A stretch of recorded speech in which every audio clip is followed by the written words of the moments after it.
ഇതിൽ മനോഹരമായൊരു പള്ളി 7.5 കോടി റുപ്യാണ് ഇപ്പോൾ കാണിച്ചിട്ടുള്ളത്. ഇൻഷാ അല്ലാഹ് ഈ പള്ളി തങ്ങളതിൽ ഇനി കൂടിയാലും ശരി ആ പള്ളി ഞാൻ പണിത് തരും ഇൻഷാ അല്ലാഹ്. അതുപോലെ ഇതിൽ വലിയ പ്രൊജക്റ്റുണ്ട്. ഞാൻ അവിടുത്തെ ഗവൺമെൻറ്റുമായി സംസാരിച്ച് അവരുടെ ഫണ്ടിൽ നിന്ന് സമസ്തയ്ക്ക് എന്ത് ചെയ്യാൻ സാധിക്കുമെന്ന് കൂടി ഇൻഷാ അല്ലാഹ് ഞാൻ പരിശ്രമിക്കുന്നതാണ്. സമസ്തയ്ക്ക് എന്താവശ്യമുണ്ടെങ്കിലും ഒപ്പമുണ്ടാകുമെന്ന് Lulu group chairman MA Yusuff Ali Kerala Samastha Kerala Jamiyyathul Ulama 100ാം വാർഷിക സമ്മേളനത്തിൽ പ്രസംഗിക്കുകയായിരുന്നു അദ്ദേഹം. 5 വർഷത്തേക്കുള്ള സമസ്തയുടെ പ്രോജക്റ്റുകളെല്ലാം നോക്കിക്കണ്ടു. സമസ്തയ്ക്ക് പള്ളി താൻ പണിതു നൽകുമെന്നും MA യൂസഫ് അലി വ്യക്തമാക്കി. ഈ സമസ്തയ്ക്ക് എന്താവശ്യം എപ്പോഴുണ്ടോ വിനീതനായ ഞാൻ ആ സംസ്ഥയുടെ ഉണ്ടാകുമെന്ന് കൂടി പറഞ്ഞുകൊണ്ട് ഇവിടെ ഇത് ഞങ്ങളുടെ പ്രൊജക്റ്റ് എന്നും പറഞ്ഞിട്ട് ബഹുമാനപ്പെട്ട ജിഫ്രി തങ്ങളെ ഈ പ്രൊജക്റ്റുകൾ മുഴുവൻ എനിക്ക് തന്നിട്ടുണ്ട്. അപ്പോൾ ഞാനതിങ്ങനെ വായിച്ചു നോക്കി. അപ്പോൾ പറഞ്ഞത് വലിയ പ്രൊജക്റ്റുകളാണ് ഇൻഷാ അല്ലാഹ്. അപ്പോൾ എന്തെങ്കിലും ഒരു പ്രൊജക്റ്റ് ഞാൻ പറഞ്ഞില്ലെങ്കിൽ തങ്ങൾക്കൊരു വിഷമാവും അല്ലേ തങ്ങളെ? ഇൻഷാ അല്ലാഹ്. അപ്പോൾ ഇതിൽ മനോഹരമായൊരു പള്ളി 7.5 കോടി റുപ്യാണ് ഇപ്പോൾ കാണിച്ചിട്ടുള്ളത്. ഇൻഷാ അല്ലാഹ് ഈ പള്ളി തങ്ങളതിൽ ഇനി കൂടിയാലും ശരി ആ പള്ളി ഞാൻ പണിത് തരും ഇൻഷാ അല്ലാഹ്. അതുപോലെ ഇതിൽ വലിയ പ്രൊജക്റ്റുണ്ട്. ഞാൻ അവിടുത്തെ ഗവൺമെൻറ്റുമായി സംസാരിച്ച് അവരുടെ ഫണ്ടിൽ നിന്ന് സമസ്തയ്ക്ക് എന്ത് ചെയ്യാൻ സാധിക്കുമെന്ന് കൂടി ഇൻഷാ അല്ലാഹ് ഞാൻ പരിശ്രമിക്കുന്നതാണ്. ബഹുമാനപ്പെട്ട മുഖ്യമന്ത്രിക്കും എൻ്റെ മറ്റെല്ലാവർക്കും വേഗം പോകുന്നതുകൊണ്ട് ബഹുമാനപ്പെട്ട പാണക്കാട് സയ്യിദ് സാദിഖ് അലി ശിഹാബ് തങ്ങളുടെ അദ്ദേഹം സംബന്ധിച്ചിട്ടാണ് ഞാൻ പ്രസംഗിക്കാമെന്ന് പറഞ്ഞത്. അദ്ദേഹം പറഞ്ഞതൊക്കെ കഴിഞ്ഞിട്ട് ഞാൻ പോകണുള്ളൂ എന്ന് പറഞ്ഞു. അങ്ങനെ പ്രതിപക്ഷ നേതാവുണ്ട്, എൻ്റെ സുഹൃത്ത് DK ശിവകുമാർ ഡെപ്യൂട്ടി ചീഫ് മിനിസ്റ്ററുണ്ട്. അവരെയൊക്കെ മറികടന്നുകൊണ്ട് എനിക്ക് പ്രസംഗിക്കാൻ അവസരം തന്ന സമസ്തയ്ക്ക് നന്ദി പറഞ്ഞുകൊണ്ട് ഞാൻ സംസ്ഥയോടൊപ്പം എപ്പോഴും ഉണ്ടാകുമെന്ന്. കാരണം സംസ്ഥ കേരള ജമിയത്തുൽ ഉലമയുടെ കീഴിലുള്ള സംസ്ഥ മതവിദ്യാഭ്യാസ ബോർഡിൻ്റെ കീഴിലുള്ള എൻ്റെ മരണപ്പെട്ടു പോയ പിതാവ് പ്രസിഡൻ്റായ നാട്ടിക ഷൗക്കത്തുൽ ഇസ്ലാം മദ്രസയിലാണ് ഞാൻ പഠിച്ചത്. അതാണ് ഈ മദ്രസ പഠിപ്പ് എന്ന് പറയുന്നത്. അപ്പോൾ എൻ്റെ നാട്ടിൽ നിന്ന് ഒരുപാട് ആളുകൾ ഖത്തീബ് അടക്കം ഇവിടെ വന്നിട്ടുണ്ട്. ഒരു ദിവസം ഖത്തീബ് ഇബ്നു സമ്മാക്കിൻ്റെ പേര് തെറ്റി പറഞ്ഞു. അപ്പോൾ ഞാൻ പറഞ്ഞു, ഖത്തീബെ നിങ്ങൾക്കൊരു തെറ്റ് പറ്റിയിട്ടുണ്ട്, എന്താണെന്ന് ചോദിച്ചു. അപ്പോൾ പറഞ്ഞത് ഇബ്നു സമ്മാക്ക് എന്നാണ് ഇപ്പോൾ ആ പണ്ഡിതൻ്റെ പേര്, ഹാറൂൺ റഷീദ് രാജാവിൻ്റെ അടുത്ത് പോയതെന്ന്. അപ്പോൾ അദ്ദേഹം പറഞ്ഞു ഞാൻ റെഫർ ചെയ്യട്ടെ. അപ്പോൾ ഞാൻ പറഞ്ഞത് ആലിക്കുട്ടി മുസ്ലിയാർ പറഞ്ഞതാണ്, ഏതെങ്കിലും തെറ്റുണ്ടെങ്കിൽ നിങ്ങൾ അദ്ദേഹത്തോട് ചോദിച്ചാൽ മതി. അദ്ദേഹം പിന്നീട് അത് തിരുത്തി. അപ്പോൾ പണ്ഡിതന്മാരുമായുള്ള സംസർഗമാണ് മനുഷ്യൻ്റെ അറിവ് വർദ്ധിപ്പിക്കുക. വസ്അലൂ അഹ്ല ദിക്രി ഇൻ കുൻതും ലാ തഅലമൂൻ. നിങ്ങൾ അറിവില്ലാത്ത കാര്യം അറിവുള്ളവരോട് ചോദിച്ച് മനസ്സിലാക്കുക. സമസ്തയുടെ വൻ പദ്ധതികൾക്ക് വേണ്ട സഹായം UAE ഭരണകൂടവുമായി സംസാരിച്ച് ഉറപ്പുവരുത്തുമെന്നും അദ്ദേഹം പറഞ്ഞു. ചടങ്ങിൽ Samastha centenary award Lulu group chairman MA Yusuff Ali ഏറ്റുവാങ്ങി. വർഗീയതയ്ക്കെതിരായ സമസ്തയുടെ ചെറുത്തുനിൽപ്പിനെ പുകഴ്ത്തിയായിരുന്നു മുഖ്യമന്ത്രിയുടെ സമാപന സമ്മേളനത്തിലെ പ്രസംഗം. ഹിജ്റ 1-ാം നൂറ്റാണ്ടിൽ തന്നെ കേരളത്തിലെത്തിയ ഇസ്ലാം ഇതേപോലെ സ്വയം നവീകരിച്ചുകൊണ്ട് തന്നെയാണ് എക്കാലവും മുന്നോട്ട് പോയത്.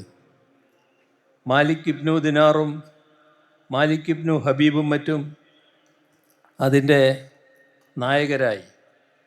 തുടർന്നിങ്ങോട്ടുള്ള ചരിത്രത്തിൽ അധിനിവേശ ശക്തികൾക്കെതിരായ പോരാട്ടം, ദേശീയ ബോധത്തിൻ്റെ വ്യാപനം, പുതിയ വിജ്ഞാന ശാഖകളുടെ വളർച്ച എന്നിവയൊക്കെ ഉണ്ടായിട്ടുണ്ട്.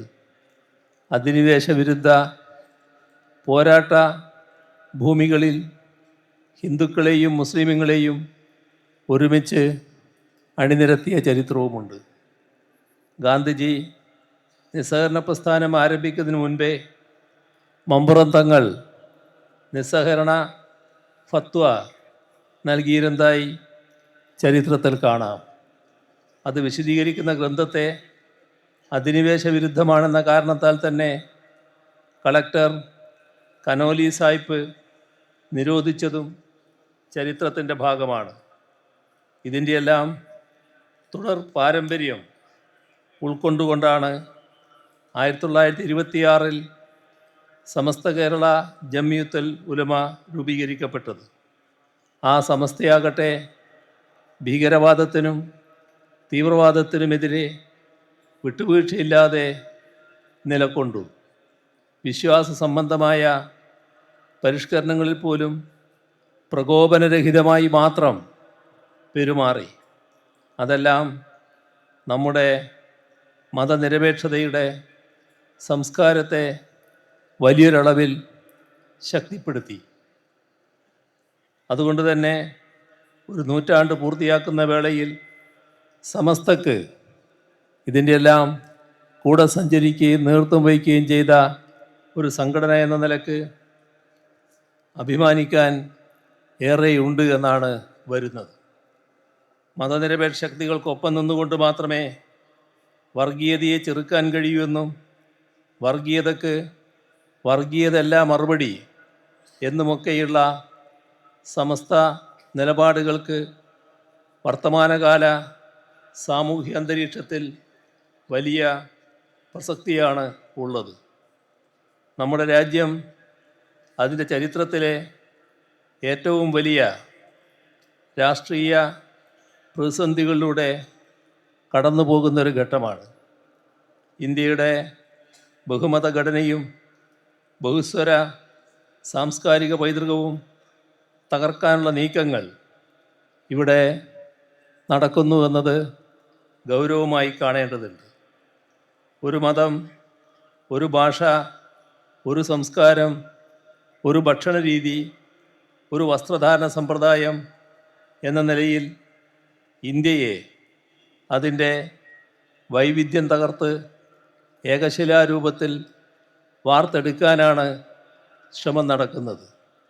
എന്ത് വില കൊടുത്തും അത്തരം നീക്കങ്ങളെ ചെറുക്കേണ്ടതുണ്ട്. പൗരത്വത്തിൻ്റെ മാനദണ്ഡം വരെ മതമാക്കി വ്യവസ്ഥ ചെയ്യുന്ന ഒരു കാലമാണിത് എന്നത് നാം ഓർക്കണം.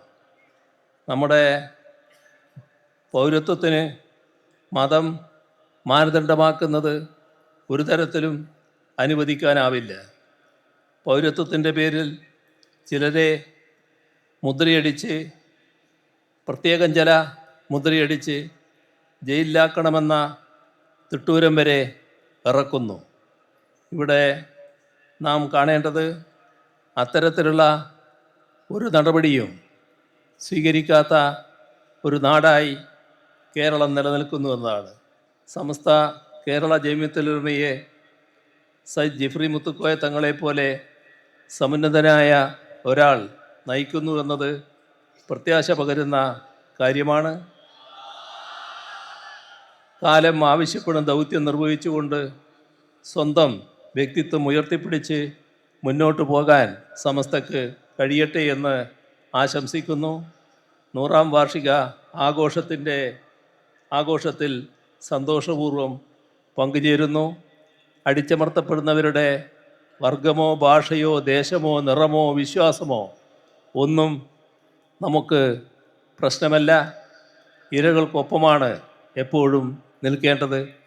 പ്രതിസ്ഥാനത്ത് നിൽക്കുന്നവരുടെ പ്രശസ്തിയോ പണമോ ആഭിജാത്യമോ ഒന്നും ഒരു പ്രശ്നമായിട്ടില്ല. എല്ലാവരെയും ഒന്നായി കാണാൻ പഠിപ്പിച്ച ഒരു വിശുദ്ധ ഗ്രന്ഥം ജീവിതത്തിൽ പകർത്താൻ വെമ്പുന്ന വിശ്വാസികളാണ് ഇവിടെ ജനലക്ഷങ്ങളായി തടിച്ചു കൂടിയിരിക്കുന്നത്. വർഗീയതക്കും മതരാഷ്ട്രവാദങ്ങൾക്കുമെതിരെ നമുക്ക് ഒരുമിച്ച് നീങ്ങാം. മുഹമ്മദ് നബിയുടെ വിശ്വദർശനം എല്ലാ വിഭാഗീയതകളെയും അകറ്റാനാണ് വിളംബരം ചെയ്തത്.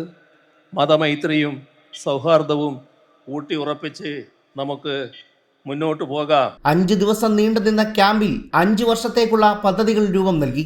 ഈജിപ്ത് അൽ ഹസർ യൂണിവേഴ്സിറ്റി ഡയറക്ടർ ഡോക്ടർ സലാമ ജുമുഅ ദാവൂദ് സമ്മേളനം ഉദ്ഘാടനം ചെയ്തു. പാണക്കാട് സാദിഖ് അലി ശിഹാബ് തങ്ങൾ മുഖ്യപ്രഭാഷണം നടത്തി. പ്രതിപക്ഷ നേതാവ് വി ഡി സതീശൻ, കർണാടക ഉപമുഖ്യമന്ത്രി D K Sivakumar, P K Kunhalikutty Sahib തുടങ്ങിയവർ പ്രസംഗിച്ചു. വിദ്യാഭ്യാസ ആതുര ശുശ്രൂഷ മേഖലയിൽ പുതിയ പദ്ധതികളും സമസ്ത പ്രഖ്യാപിച്ചു.